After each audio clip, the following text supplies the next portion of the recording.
Hello Mark, I'm Jennifer from the Junior Speaking and Listening class. My student number is 7. Today I'll be reading What It's Like to Be a Parent in a War Zone by Aala El-Khani. Worldwide, over 1.5 billion people experience armed conflict. In response, people are forced to flee their country, leaving over 15 million refugees. Children, without a doubt, are the most innocent and vulnerable victims, but not just from the obvious physical dangers, but from the often unspoken effects that wars have on their families. The experiences of war leave children at a real high risk for the development of emotional and behavioral problems. Children, as we can only imagine, will feel worried, threatened, and at risk. But there's good news. The quality of care that children receive in their families can have a more significant effect on their well-being than from the actual experiences of war that they have been exposed to. So actually, children can be protected by warm, secure parenting during and after conflict. In 2011, I was a first-year PhD student in the University of Manchester School of Psychological Sciences. Like many of you here, I watched the crisis in Syria unfold in front of me on the TV. My family is originally from Syria, and very early on, I lost several family members in really horrifying ways. I'd sit and I'd gather with my family and watch the TV. We've all seen those scenes: bombs destroying buildings, chaos, destruction, and people screaming and running. It was always the people screaming and running that really got me the most, especially those terrified-looking children. I was a mother to two young, typically inquisitive children. They were 5 and 6 then, at an age where they typically asked lots and lots of questions and expected real, convincing answers. So I began to wonder what it may be like to parent my children in a war zone and a refugee camp. Would my children change? Would my daughter's bright, happy eyes lose their shine? Would my son's really relaxed and carefree nature become fearful and withdrawn? How could I cope? Would I change? As psychologists and parent trainers, we know that arming parents with skills in caring for their children can have a huge effect on their well-being, and we call this parent training. The question I had was, could parent training programs be useful for families while they were still in war zones or refugee camps? Could we reach them with advice or training that would help them through these struggles? So I approached my PhD supervisor, Professor Rachel Callum, with the idea of using my academic skills to make some change in the real world. I wasn't quite sure what exactly I wanted to do. She listened carefully and patiently, and then, to my joy, she said, "If that's what you want to do and it means so much to you, then let's do it. Let's find ways to see if parent programs can be useful for families in these contexts." So for the past 5 years, myself and my colleagues, Professor Callum and Dr. Kim Cartwright, have been working on ways to support families that have experienced war and displacement. Now, to know how to help families that have been through conflict support their children, the first step must obviously be to ask them what they're struggling with, right? I mean, it seems obvious, but it's often those that are most vulnerable that we're trying to support that we actually don't ask. How many times have we just assumed we know exactly the right thing that's going to help someone or something without actually asking them first? So I traveled to refugee camps in Syria and in Turkey, and I sat with families and I listened. I listened to their parenting challenges, I listened to their parenting struggles, and I listened to their call for help. And sometimes that was just paused, as all I could do was hold hands with them and just join them in silent crying and prayer. They told me about their struggles. They told me about the rough, harsh refugee camp conditions that made it hard to focus on anything but practical chores like collecting clean water. They told me how they watched their children withdraw. The sadness, depression, anger, bedwetting, thumb-sucking, fear of loud noises, fear of nightmares, terrifying nightmares. These families had been through what we had been watching on the TV. The mothers, almost half of them were now widows of war, or didn't even know if their husbands were dead or alive, described how they felt they were coping so badly. They watched their children change and they had no idea how to help them. They didn't know how to answer their children's questions. What I found incredibly astonishing and so motivational was that these families were so motivated to support their children. Despite all these challenges they faced, they were trying to help their children. They were making attempts at seeking support from NGOs, workers, from refugee camp teachers, professional medics, other parents. One mother I met had only been in a camp for 4 days and had already made 2 attempts of seeking support for her 8-year-old daughter who was having terrifying nightmares. But sadly, these attempts are almost always useless. Refugee camps doctors, when available, are almost always too busy or don't have the knowledge or the time for basic parenting support. Refugee camp teachers and other parents are just like them, part of a new refugee community who's struggling with new needs. So then we began to think, how could we help these families? The families were struggling with things much bigger than they could cope with. The Syrian crisis made it clear how incredibly possible it would be to reach families on an individual level. How else could we help them?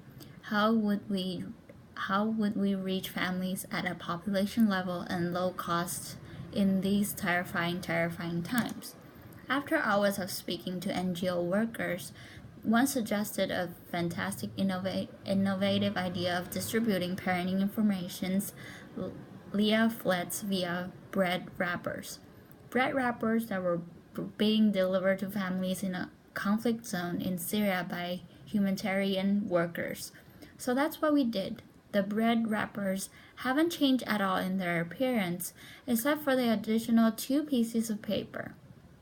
One was a parenting information leaflet that had basic advice and information that normalized to the parent what they might be experiencing and what their child might be experiencing, and information on how they could support themselves and their children, such as information like spending time talking to your child, showing them more affection, being more patient with your child, talking to your children.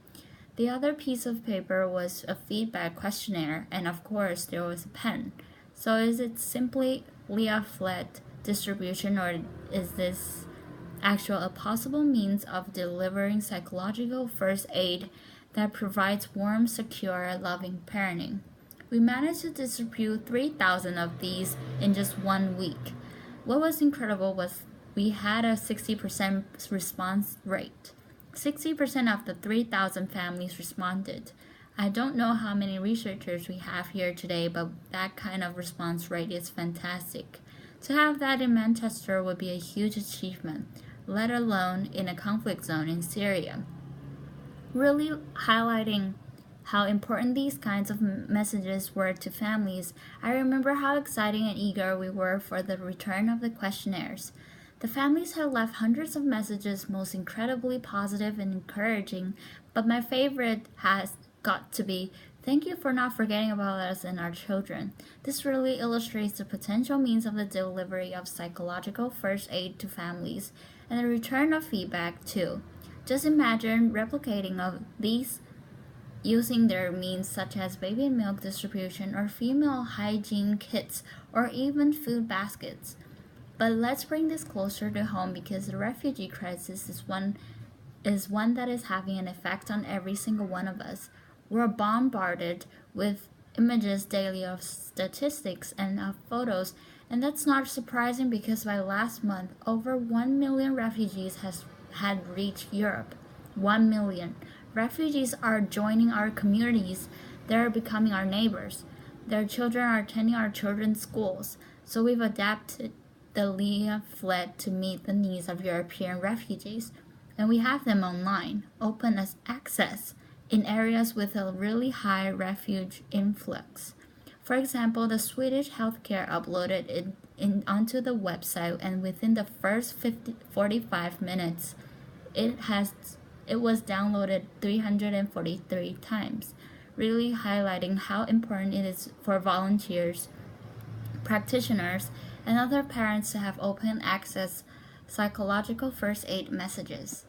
In 2013, I was sitting on a cold, hard floor of a refugee camp tent with mothers sitting around me as I was conducting a focus camp. Across from me stood an elderly lady with what seemed to be a 30-year-old girl lying beside her, with her head on the elderly lady's knees.